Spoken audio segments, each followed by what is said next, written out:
الحمد لله رب العالمين والصلاة والسلام على أشرف الأنبياء والمرسلين نبينا محمد وعلى آله وأصحابه أجمعين أما بعد قال ربنا عز وجل في كتابه المبين وما خلقت الجن والإنس إلا ليعبدون.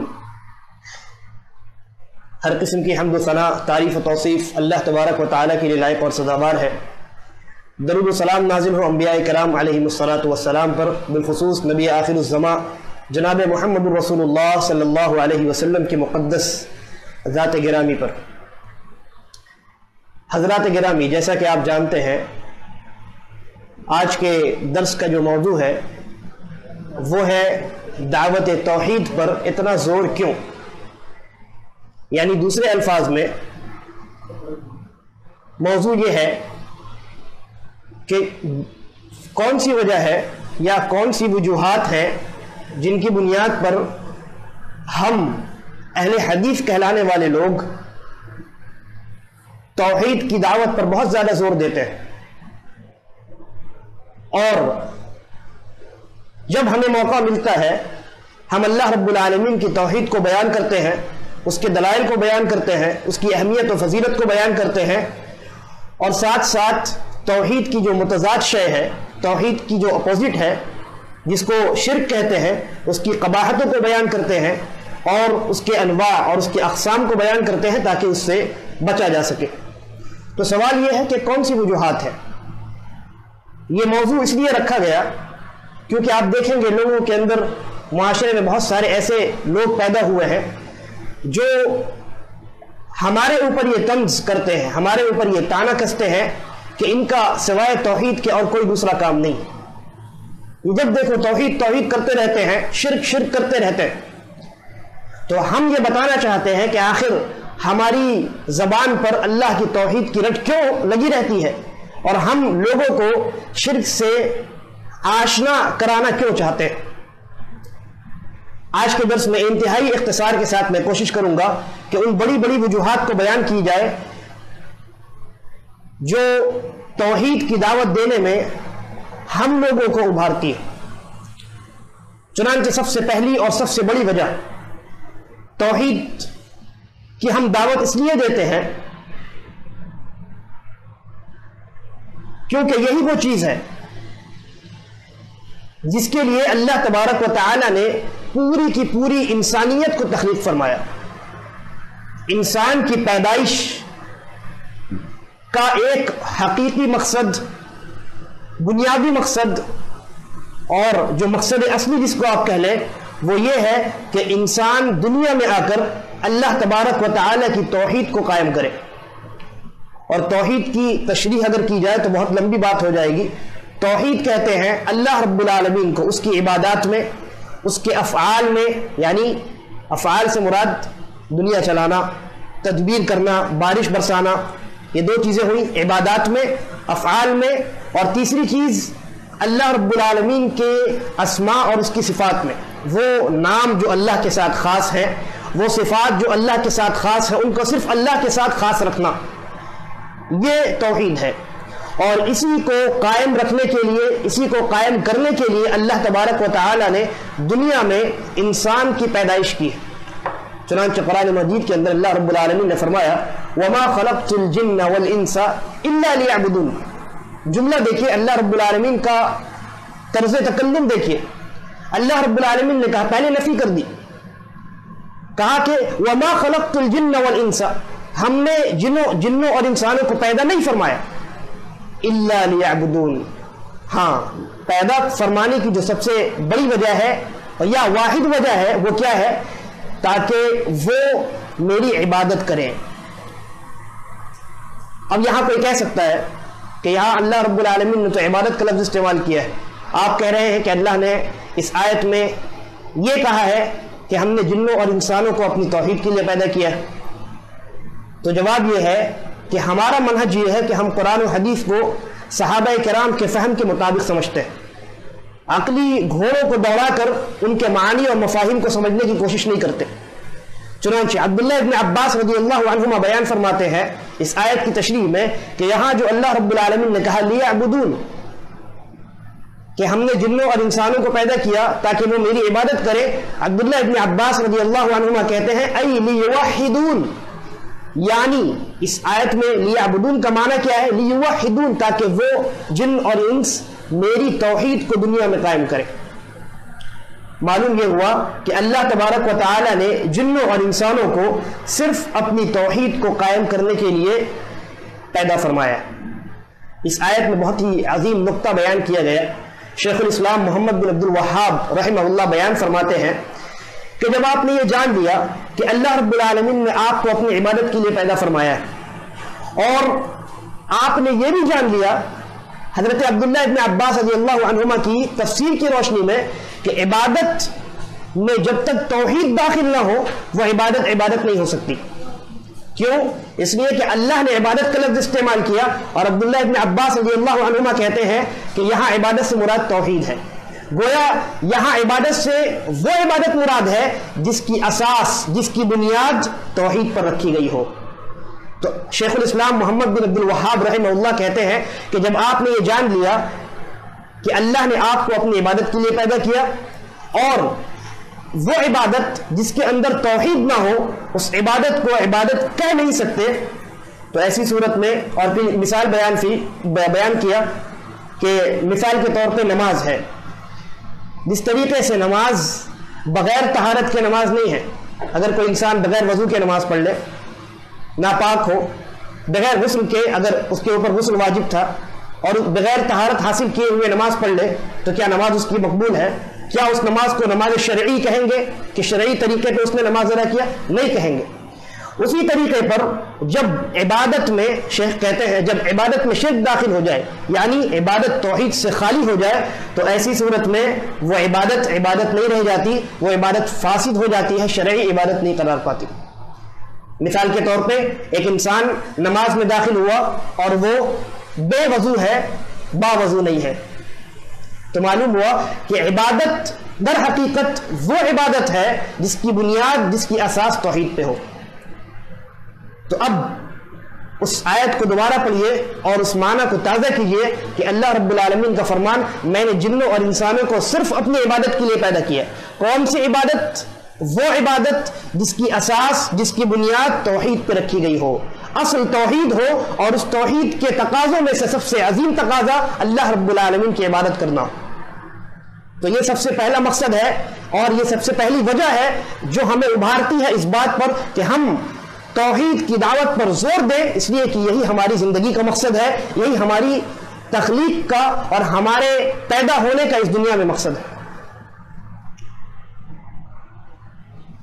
یہاں ذرا غور کیجئے، کوئی انسان جو بہت زیادہ احسان و سلوک کرنے والا ہو، بہت اچھے اخلاق کا حامل ہو، غریبوں اور فقیروں کی بہت مدد کرتا ہو اور بڑھ چڑھ کر حصہ لیتا ہو، لیکن اس کی زندگی میں توحید نام کی چیز موجود نہ ہو، اس انسان کی عبادتیں شرک پر بنا کرتی ہوں، تو کیا اللہ تبارک و تعالی اس کی دیگر تمام عبادات کو قبول فرمائے گا؟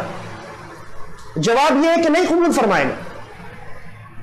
قرآن مجید کے اندر اللہ رب العالمین نے ایسے لوگوں کے تعلق سے جو دنیا کے اندر اعمال تو انجام دیتے ہیں لیکن اللہ رب العالمین کی توحید کو قائم نہیں رکھتے، کہا وَقَدِمْنَا إِلَى مَا عَمِلُوا مِنْ عَمَلٍ فَجَعَلْنَاهُ هَبَاءً مَنْثُورًا.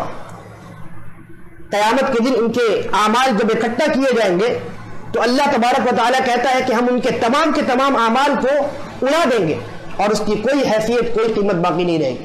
سورہ غاشیہ میں اللہ رب العالمین نے کہا عَامِلَةٌ نَاصِبَةٌ تَصْلَىٰ نَارًا حَامِيَةً، کہ کچھ لوگ ایسے ہوں گے جن کے چہروں پر ذلت چھائی ہوئی ہوگی، اور قیامت کے دن ان کے ان اعمال کی وجہ سے اللہ تبارک و تعالی جہنم میں داخل کرے گا.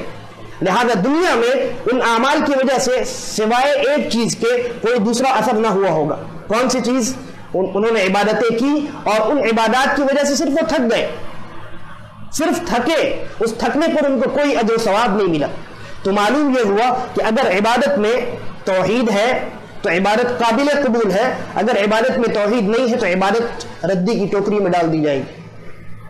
اب اندازہ لگائیے کہ وہ لوگ جو یہ کہتے ہیں کہ آپ صرف توحید توحید کیوں کرتے رہتے ہیں، ان کے اس طنز کی حقیقت کیا ہے اور ان کے اس طعنے کی حقیقت کیا ہے؟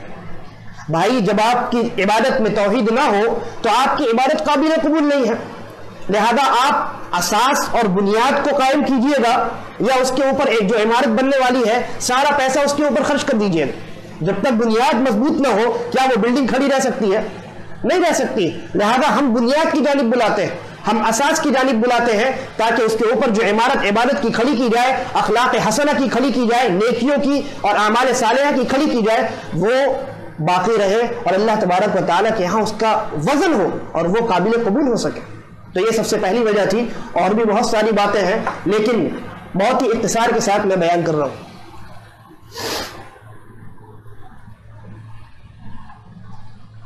یہی وجہ ہے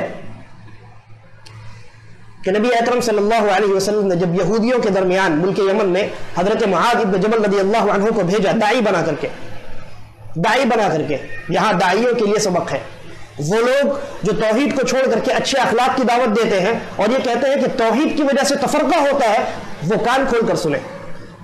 اللہ کے نبی صلی اللہ علیہ وسلم نے حضرت معاذ ابن جبل رضی اللہ عنہ کو یہودیوں کے درمیان بھیجا تو ان کو کیا نصیحت فرمائی؟ کہا اول ما تدعوهم الیہ شہادت اللہ الہ الا اللہ، سب سے پہلی چیز جس کی جانب تمہیں وہاں جا کر دعوت دینی ہے وہ اللہ رب العالمین کی وحدانیت کی دعوت ہے۔ اور دوسرے الفاظ ہیں، صحیح بخاری کی روایت کے اندر الفاظ ہیں کہ فَلْيَكُنْ أَوَّلَ مَا تَدْعُوهُمْ إِلَيْهِ أَن يُوَحِّدُوا اللَّهِ، کہ سب سے پہلی چیز جس کی جانب تم دعوت دو گے وہ اللہ رب العالمین کی توحید کو قائم کرنے کی دعوت ہوگی۔ اور آگے حدیث جب آپ پڑھیں گے تو اللہ کے نبی کہتے ہیں جب وہ اس بات کو مان لے تو پھر انہیں نماز کی تعلیم دو، پھر جب وہ اس بات کی مان لے، یعنی آگے جو سلسلہ بیان کیا گیا ہے وہ اعمال کا سلسلہ ہے، لیکن سب سے پہلی چیز کی دعوت کون سی چیز ہے جس کی دعوت سب سے پہلے دینے کی ترغیب اللہ کے نبی بلکہ حکم دے رہے ہیں، وہ توحید کی دعوت۔ دوسری وجہ کہ جو ہمیں ابھارتی ہے کہ ہم توحید کی دعوت پر بہت زیادہ زور صرف کریں، اپنے اوقات کو توحید کی دعوت میں لگائیں، وہ یہ ہے کہ اللہ تبارک و تعالی نے توحید کو قائم کرنے کا جو حکم دیا ہے یہ در حقیقت فطرت کا قیام ہے۔ کیا مطلب ہوا؟ مطلب یہ ہوا کہ اللہ رب العالمین کی وحدانیت کو قائم کرنا، صرف ایک اللہ کی عبادت کرنا، صرف اسی کو معبود جاننا اور اس کے افعال میں اس کو تنہا تسلیم کرنا، اس کے جو مخصوص نام اور صفات ہیں ان کو صرف اللہ کے ساتھ خاص کرنا، یہ توحید جس کو ہم کہتے ہیں یہ فطرت کا تقاضا ہے۔ لہذا نبی اکرم صلی اللہ علیہ وسلم بیان فرماتے ہیں کہ کل مولود یولد علی الفطرہ، ہر بچہ فطرت پہ پیدا ہوتا ہے، فطرت یعنی توحید پہ پیدا ہوتا ہے۔ اگر اس بچے کو کسی دوسرے مذہب میں منتقل نہ کروایا جائے تو ایسی صورت میں وہ اپنی فطرت پہ چلے گا اور نتیجے کے طور پہ وہ توحید پر چلے گا۔ لیکن ہوتا یہ ہے کہ فَأَبَوَاهُ يُحَوِّدَانِهِ أَوْ يُنَصِّرَانِهِ أَوْ يُمَجِّسَانِهِ، پھر اس کے ماں باپ اس کو یہودی نصرانی یا مجوسی بنا دیتے ہیں۔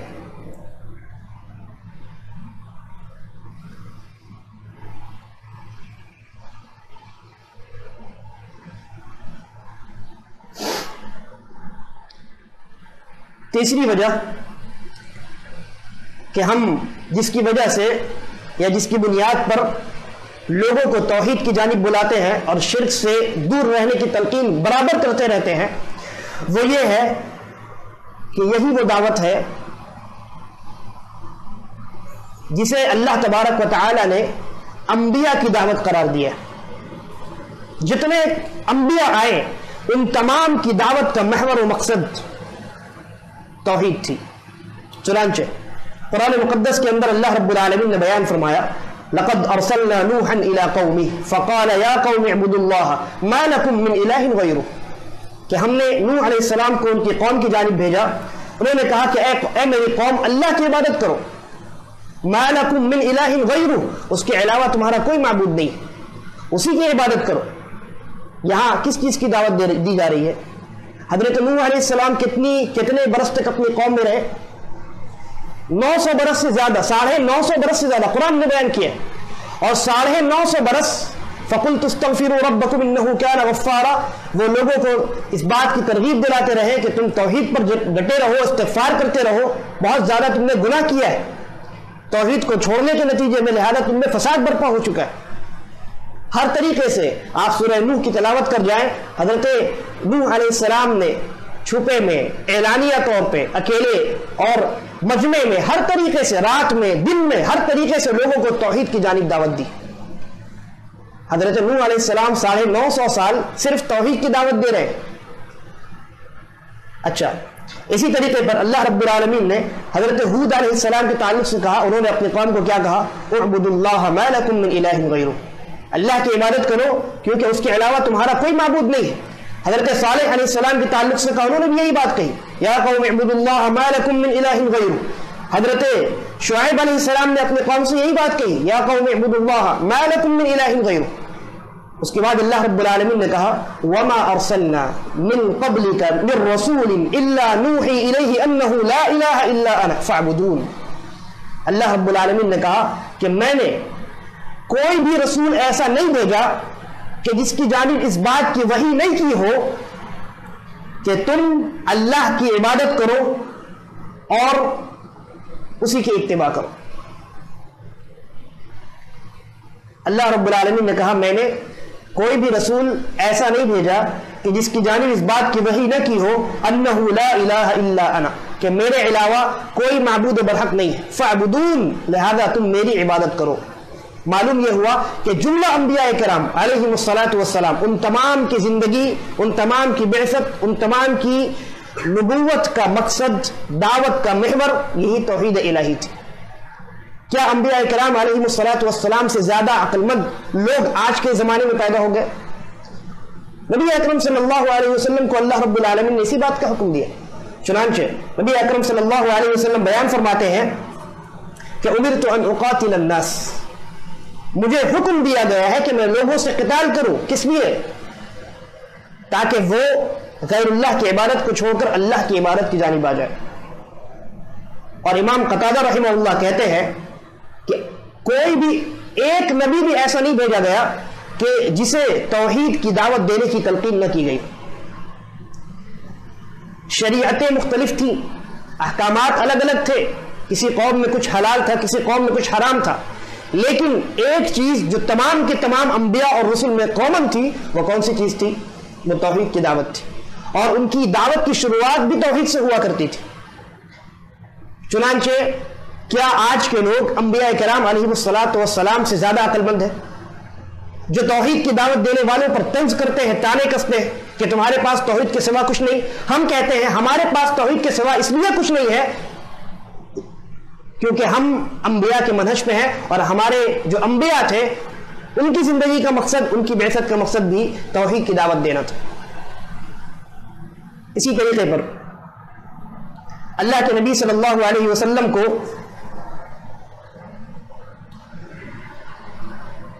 توحید کی بنیاد پر قتال کرنے کا حکم دیا گیا. جو لوگ توحید سے ہٹے ہوئے ہیں اور دعوت کے باوجود اللہ رب العالمین کی توحید کو قبول نہیں کرتے، شرک پر اڑے رہتے ہیں، اللہ کے نبی صلی اللہ علیہ وسلم نے کہا مجھے ایسے لوگوں سے قتال کرنے کا حکم دیا گیا ہے. اللہ کے نبی صلی اللہ علیہ وسلم توحید پر نہ آنے کی وجہ سے قتال کر سکتے ہیں، تو کیا ہم توحید کی دعوت نہیں دے سکتے؟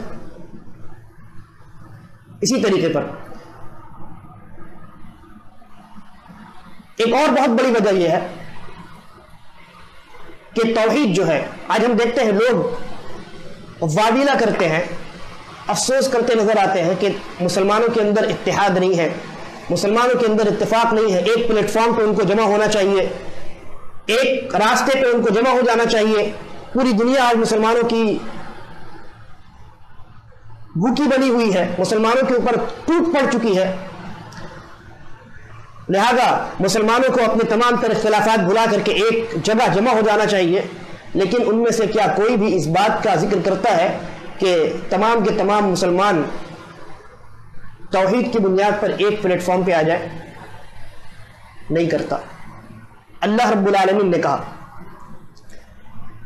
نبی اکرم صلی اللہ علیہ وسلم اور صحابہ کے تعلق سے سنلقی فی قلوب الذین کفروا الرعب بما اشرکوا باللہ ما لم ينزل به سلطانا ومأواهم النار وبئس مثوى الظالمین.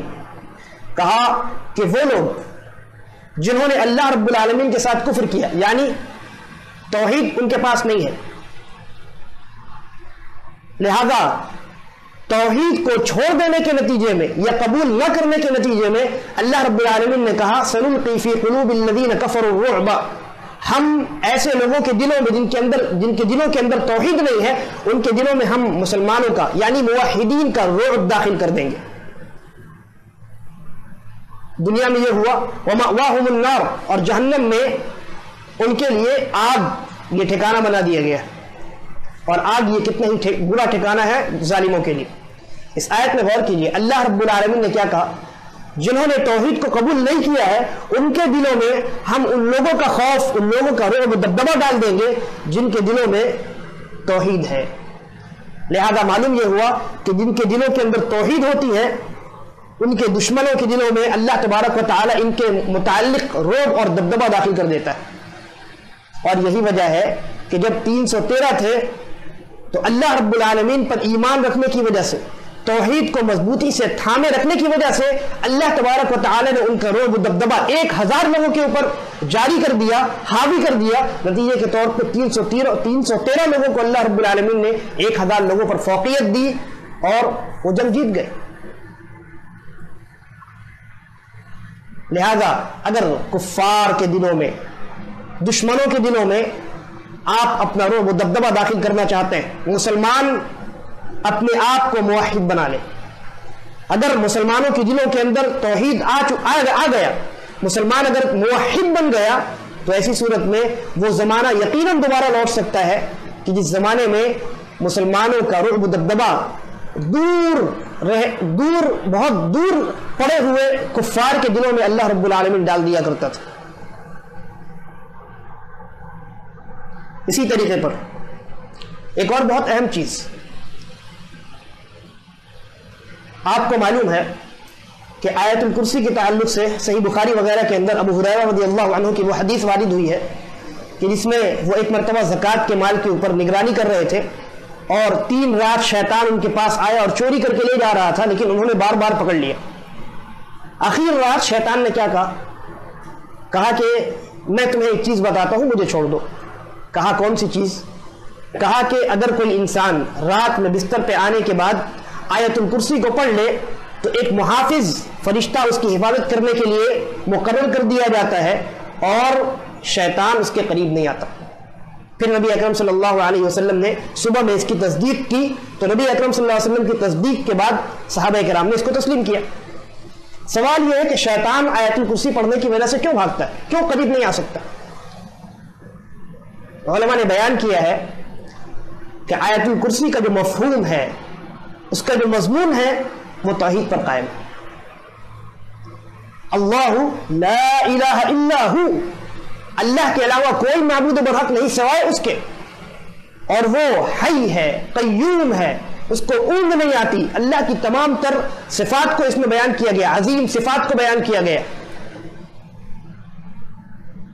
گویا کہ اس آیت کے اندر اللہ رب العالمین کی توحید کو بہت ہی بہترین اور عظیم انداز میں بیان کیا گیا ہے، اور یہی وہ چیز ہے جس پر گامزن ہو کر، جس کو مضبوطی سے پکڑ کر ایک مسلمان جنت کے راستے پہ چل سکتا ہے. اور یہی وہ چیز ہے کہ جس چیز سے شیطان کو سب سے زیادہ تکلیف ہوتی ہے. کیوں؟ اس لیے کہ نبی اکرم صلی اللہ علیہ وسلم نے بیان فرمایا. وہ حدیث دیکھیے، حضرت معاذ ابن جبل رضی اللہ عنہ کہتے ہیں کہ نبی اکرم صلی اللہ علیہ وسلم نے مجھ سے پوچھا کہ یا معاذ اتدری ما حق اللہ علی العباد، اے معاذ کیا جانتے ہو کہ اللہ رب العالمین کا حق بندوں پر کیا ہے؟ حضرت معاذ نے کہا اللہ اور اس کے رسول زیادہ جانتے ہیں. اللہ کے نبی نے کہا کہ اللہ کا حق بندوں پر یہ ہے کہ وہ صرف اللہ کی عبادت کرے اور اس کے ساتھ کسی کو شریک نہ کرے. اللہ کے نبی نے دوسرا سوال کیا، کیا تم یہ جانتے ہو کہ بندوں کا حق اللہ رب العالمین پر کیا ہے؟ حضرت معاذ نے پھر وہی جواب دیا. اللہ کے نبی صلی اللہ علیہ وسلم نے بیان فرمایا کہ اللہ بندوں کا حق اللہ پر یہ ہے کہ اگر بندہ اللہ کی عبادت کرے اور اس عبادت میں کسی کو شریک نہ کرے تو اللہ تبارک و تعالی اس کو بغیر عذاب دیے جنت میں داخل کرے. جب یہ خوشخبری حضرت معاذ بن جبل رضی اللہ عنہ نے سنی تو کہا کہ افلا ابشر الناس، اے اللہ کے نبی کیا میں لوگوں کو خوشخبری نہ دوں؟ اللہ کے نبی نے کہا کہ نہیں، اگر ایسا کرو گے تو ممکن ہے بہت سارے لوگ اسی پر بھروسہ کر کے رہ جائیں گے، اعمال کو چھوڑ دیں گے. تو معلوم یہ ہوا کہ یہ جو توحید ہے، اگر یہ توحید انسان کے دل میں ہے، گرچہ اس نے کچھ برے اعمال بھی انجام دیے ہو، تو ایسی صورت میں ممکن ہے، بہت ممکن ہے اللہ رب العالمین اس انسان کے ان برے اعمال کو معاف کر دے، یا اگر ان برے اعمال کے بقدر اس کو سزا دینا چاہے تو جہنم میں داخل کر کے بالآخر جنت کے اندر داخل کرے. اور شیطان کی زندگی کا مقصد ہی یہی ہے کہ وہ بڑی نوع انسان کو جنت میں داخل ہونے سے منع کرے، روکے. لہذا جب انسان آیت الکرسی کی تلاوت کرتا ہے تو ایسی صورت میں شیطان کو سب سے زیادہ تکلیف ہوتی ہے، کیونکہ یہاں توحید کا بیان ہے، اور اس توحید پر جو گامزن ہو گیا، اس توحید پر تادم حیات جو باقی اور ساری رہا، اللہ رب العالمین اس انسان کو جنت کے اندر داخل کرے گا. اور شیطان کو جنت کے اندر بنی نوع انسان کا داخل ہونا کبھی قبول ہو سکتا ہے؟ نہیں. لہذا ایک تو وجہ یہ ہے کہ فرشتے محافظ ہوتے جو آیت الکرسی پڑھ لے، اور دوسری حکمت جو علماء نے بیان کی ہے وہ یہ کہ توحید کے بیان کی وجہ سے شیطان کو بہت زیادہ تکلیف ہوتی ہے اور وہ وہاں سے راہ فرار اختیار کرتا ہے. اسی طریقے پر اور بھی بہت ساری وجوہات ہیں، لیکن وقت ہمارے پاس بہت کم ہے. 10 منٹ. ایک اور بہت بڑی وجہ، اور بھی وجوہات تھی لیکن یہ میں آخری وجہ کو بیان کر کے اپنی بات ختم کروں گا. توحید کو بیان کرنا کیوں ضروری ہے؟ اس لیے ضروری ہے کیونکہ توحید کی متضاد جو چیز ہے وہ بہت زیادہ خطرناک ہے. اس طریقے سے آپ جب سیدھے راستے کو بیان کریں تو اس کے بالمقابل جو دوسرا ٹیڑھا راستہ ہوتا ہے اس سے بچنا ضروری ہوتا ہے. لہذا آپ کو سیدھا راستہ بھی بیان کرنا ہوگا، اور جب آپ سیدھا راستہ بیان کریں گے تو آٹومیٹک آپ کو ٹیڑھا راستہ بھی بیان کرنا ہوگا تاکہ اس سے لوگ بچ سکیں. توحید اس کی متضاد کون سی چیز ہے؟ شرک ہے. یعنی توحید کے معاملے میں انسان جب کوتاہی کرتا ہے تو بالآخر وہ شرک میں داخل ہو جاتا ہے. عبادت اللہ کی کرنی ہے اور اللہ کے لیے کرنی ہے، وہ انسان بسا اوقات لوگوں کو دکھانے کے لیے عبادت کرنے لگتا ہے. لہذا ایسا نہیں ہے کہ وہ لوگ جو غیر اللہ کے سامنے سجدہ نہیں کر سکتے، نہیں کرتے، وہ شرک میں داخل ہی نہیں ہوتے یا شرک کو انجام ہی نہیں دیتے، بلکہ نبی اکرم صلی اللہ علیہ وسلم نے کیا کہا؟ حضرت ابو بکر رضی اللہ عنہ کو مخاطب کر کے کہا کہ اے ابو بکر، تم کو معلوم ہے کہ یہ جو شرک ہے یہ چونٹی کے چلنے کی آواز سے بھی زیادہ چھپا ہوا ہے. ابو بکر رضی اللہ عنہ نے کہا کہ یہ تو بڑی عجیب بات ہے، یہ کیسے ہو سکتا ہے؟ کیا غیر اللہ کی عبادت کے علاوہ بھی کوئی شرک ہے؟ تو اللہ کے نبی صلی اللہ علیہ وسلم نے بیان فرمایا کہ شرک ہے، اور میں تمہیں ایک دعا سکھاتا ہوں، اس دعا کو ہمیشہ پڑھا کرو.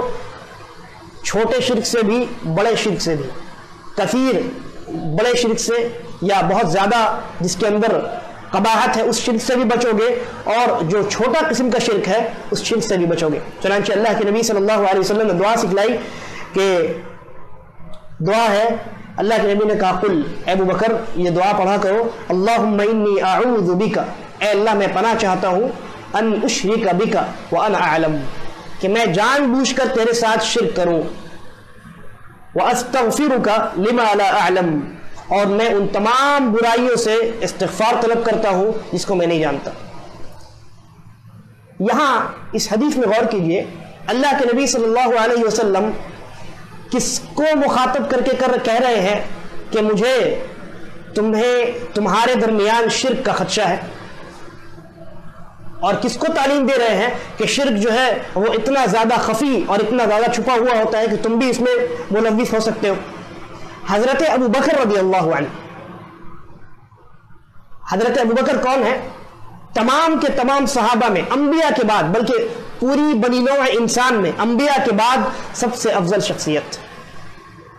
اللہ کے نبی ان سے مخاطب ہو کر کے کہہ رہے ہیں، نتیجہ یہ نکلا کہ شرک بہت ہی خطرناک چیز ہے، اور یہ ایک ایسی شے ہے جس کے متعلق اور بھی دوسری احادیث ہیں جن میں اللہ کے نبی صلی اللہ علیہ وسلم نے شرک کا خوف صحابہ کے درمیان بھی جتلایا ہے۔ لہذا شرک ایک ایسی چیز ہے کہ جس کا خوف نبی اکرم صلی اللہ علیہ وسلم کو صحابہ کے درمیان تھا۔ انسان سے غلطی ہو سکتی، لیکن اللہ کے نبی صلی اللہ علیہ وسلم متنبہ کر گئے کہ شرک سے بچتے رہنا، اور یہ دعا سکھلا گئے کہ اس دعا کو جب پڑھتے رہو گے اور اس کے معانی اور مفاہیم کو سمجھتے رہو گے تو اللہ تبارک و تعالی ہر چھوٹے بڑے شرک سے محفوظ رکھے۔ آپ دیکھیں حضرت ابراہیم علیہ السلام کون ہے؟ وہ نبی ہے، وہ رسول ہے کہ جن کی اتباع، جن کی ملت اور جن کے منہج کی اتباع کرنے کا حکم نبی اکرم صلی اللہ علیہ وسلم کو قرآن مجید میں اللہ رب العالمین نے دیا۔ حضرت ابراہیم علیہ السلام کے تعلق سے کیا کوئی سوچ سکتا ہے کہ وہ شرک میں مبتلا ہو جائیں گے؟ وہ توحید کے امام ہیں، لیکن ان کی دعا کیا تھی؟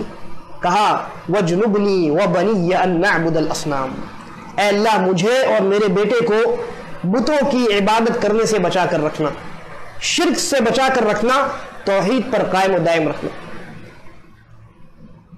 اندازہ لگائیے کہ توحید کی کیا اہمیت ہے، اور شرک میں واقع ہونے سے انبیاء کرام سے لے کر صحابہ کرام تک یہ دونوں بڑی جماعتیں، ان دونوں جماعتوں کے اندر شرک میں واقع ہونے کا خوف کس قدر موجود تھا۔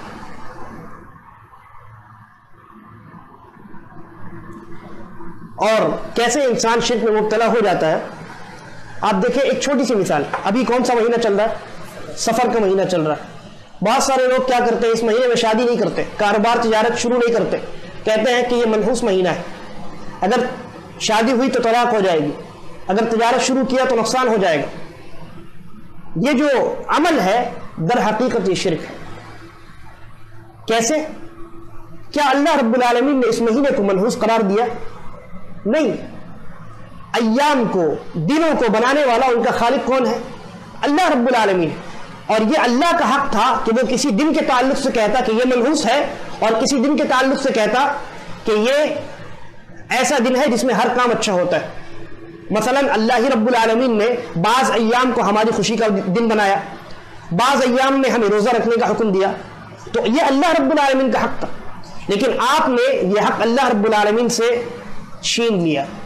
آپ نے یہ کہا کہ نہیں، یہ دن بذات خود منحوس ہے۔ یہاں ایک نقطہ ہے، وہ یہ ہے کہ اگر کوئی انسان یہ سمجھتا ہے کہ ماہ سفر کو اللہ رب العالمین نے منحوس بنایا ہے تو یہ چھوٹا شرک ہے۔ کیوں؟ اس لیے کہ اللہ نے نہیں بنایا، آپ اپنی جانب سے بیان کر رہے ہیں۔ گرچہ آپ یہ سمجھ رہے ہیں کہ اللہ نے بنایا، لیکن آپ کو یہ سمجھنا غلط ہے۔ جو کام اللہ نے نہیں کیا ہے آپ اللہ کی جانب منسوب کیسے کر سکتے ہیں؟ تو یہ چھوٹا شرک ہے۔ اور شرک اصغر کا قاعدہ یہ ہے کہ وہ چیز جس کو اللہ نے سبب نہ بنایا ہو اور نہ ہی تجربے سے وہ چیز سبب ثابت ہوئی ہو، اس چیز کو سبب بنانا شرک اصغر ہے، کیونکہ یہ شرک اکبر کا دروازہ کھولتا ہے۔ اور اگر کوئی انسان یہ سمجھے کہ یہ جو مہینہ ہے ماہ سفر، یہ مہینہ بذات خود نفع اور نقصان دینے والا ہے، یہ مہینہ بذات خود انسان کو نقصان پہنچانے والا ہے، تو ایسی صورت میں یہ شرک اکبر ہے، اس لیے کہ اس انسان نے ڈائریکٹ اللہ رب العالمین کا حق چھین کر اس مہینے کو دے دیا۔ تو دیکھیں کس طریقے سے انسان نہ جانتے ہوئے ایسے ہی بول چال میں انسان کہہ دیتا نہیں یہ سفر کا مہینہ بڑا منحوس ہے، کہتا ہے نا، تو کس طریقے سے انسان شرک کے اندر داخل ہو جاتا ہے۔ لہذا ضرورت ہے کہ امت کو توحید سے آگاہ کروایا جائے اور شرک کی خطرناکیوں سے امت کو بچایا جائے۔ اور توحید کی وقت ہے۔ ایک چھوٹی حدیث بیان کر کے میں بات ختم کرتا ہوں۔ قیامت کے دن ایک انسان لایا جائے گا، اس انسان کے نامہ اعمال کو اللہ رب العالمین تمام مخلوقات کے سامنے کھول دے گا، اور اس بندے سے کہے گا یہ برائی تو نے کیا تھا؟ کہے گا ہاں میں نے کیا تھا۔ اللہ پوچھے گا کیا تیرے پاس کوئی عذر ہے؟ وہ کہے گا نہیں میرے رب، میرے پاس کوئی عذر نہیں۔ اس کے بعد اللہ رب العالمین کہے گا کہ تو جنت کے اندر داخل ہو جا. نہیں، اس سے پہلے اللہ رب العالمین اس کے نامہ اعمال سے ایک کارڈ نکالے گا، بطاقہ کارڈ، جیسے آئیڈینٹی کارڈ ہوتا ہے ویسے ہی ایک کارڈ نکالے گا اللہ رب العالمین. وہ کارڈ کیسا ہوگا یہ الگ بات ہے، لیکن ایک کارڈ ہوگا. اس کارڈ میں توحید ہوگی. اللہ رب العالمین کہے گا کہ اپنے تمام نامہ اعمال کو لاؤ، اور نامہ اعمال کی جو تعداد ہوگی وہ 99 ہوگی. 99 نامہ اعمال تمام کے تمام برے اعمال سے بھرے ہوں گے. اللہ رب العالمین کہے گا میزان کے ترازو کے ایک پلے میں اس کو رکھ دیا جائے گا. پھر اس کے بعد وہ جو بطاقہ تھا، وہ جو کارڈ تھا جس میں توحید موجود تھی، اللہ رب العالمین کہے گا اس کو میزان کے دوسرے پلے میں رکھ دیا جائے گا.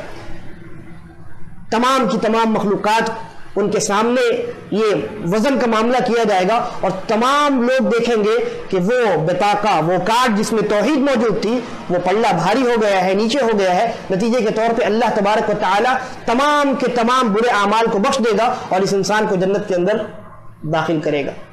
تو یہ وجوہات ہیں جن کی وجہ سے ہم جن کی بنیاد پر توحید کی دعوت دیتے ہیں اور لوگوں کو توحید کی جانب بلاتے ہیں اور لوگوں کو شرک کی خطرناکیوں سے آگاہ کرتے ہیں تاکہ وہ توحید پر قائم و دائم رہے اور شرک سے بچتے ہوئے زندگی گزارے، تاکہ دنیا میں بھی کامیابی اور کامرانی سے ہمکنار ہو اور آخرت میں بھی اللہ رب العالمین کی رضا اور خوشنودی کو حاصل کرتے ہوئے جنت کے اندر داخل ہو. اللہ رب العالمین سے دعا ہے کہ وہ ہمیں توحید پر قائم و دائم رکھے، شرک سے اور شرک کی تمام انواع اور اقسام سے اللہ تبارک و تعالی ہمیں بچا کر رکھے اور ہمارا خاتمہ بالخیر کرے. آمین. وآخر دعوانا ان الحمد للہ رب العالمین.